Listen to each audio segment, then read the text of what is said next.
वा वा वहिनीबाई वा. मी एवढं उन्हातानाच आले आणि तुम्ही मस्तपैकी सासू सुनाचं भांडण बघत बसला. मला वाटलं मी यायला लागले म्हणून आरतीचं ताट घेऊनच उभारला असाल दारात. या या ताई या. तुमची आरती करायला काय तुम्ही ऑलिम्पिक मेडल जिंकून आलात की काय? आणि यायला वेळ तर कुठली निवडली आहे. दुपारच्या 2-3 वाजता ना भूत सुद्धा निवांत विश्रांती करतात.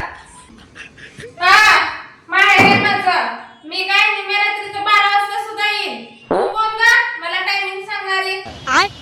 हा मी कोण म्हणणारे? तुम्ही कोण? मी या घरची गृहमंत्री आहे. बोला बोला, तुमची काय सेवा करायची? गरम गरम चहा करायचं की थंड पाण्याचा ग्लास आणायचा तुमच्यासाठी मी? चहा पाणी काय नको. बाहेर किती ऊन पडले बघ. मला लय गरम व्हायला लागले. आधी फॅन चालू कर आणि मस्तपैकी अद्रक विलायची घालून चहा कर. ती पण कप भरून. नाहीतर करशील तुम्हाला करते तसा अर्धा कप. हो आल्यासोबत थोडं तिखट पण टाकते चहामध्ये. म्हणजे तुम्हाला बोलायला ना पावर येईल पावर. काय रे देवा माझं नशीब. एवढी नणंद माहेरला आली आहे तर तिचं कधी आदर सन्मान सत्कार सुद्धा नाही. जरा सुद्धा कौतुक नाही. कुठं आणली काय माहिती ह्या भावानं माझ्या बायको हुडकून. जरा 2 दिवस नणंद आली बाहेरला तर लगेच पोटात दुखायला लागलं हिच्या. अहो ताई जरा कॅलेंडर बघा कॅलेंडर. गेल्या महिन्यात तुम्ही 2 दिवस म्हणून 15 दिवस राहायला आला होतात. अक्षरशः भाऊंनी तुम्हाला ओढत नेलं होतं घरी. अगं ती तर मी माझ्या भावाचं घर सांभाळायला आले होते.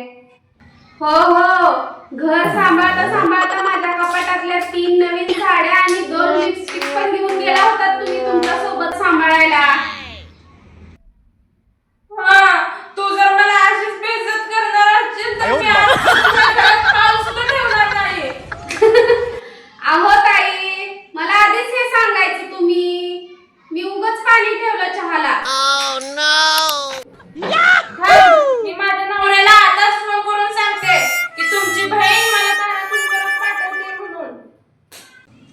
हा करा माझ्या भावाला फोन करा आणि विचारा त्यांना मुगाच्या डाळीची आमटी करू दे की तुरीच्या डाळीची आमटी करू दे म्हणून. त्यांनी मला सकाळी सांगितलं होतं मेसेज करून संध्याकाळी जेवायला इथंच येणार आहेत म्हणून. काय? त्याने अगोदरच प्लॅन केला होता आणि मला सांगायचं सोडून मला अगोदर इथं पुढे पाठवलंय. थांब आता त्यांना फोन लावून चांगलाच धडा शिकवते.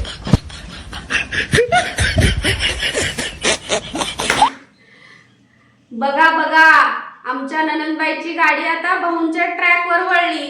आता मी मात्र मस्त शांत टीव्ही बघत बसू शकते बाबा.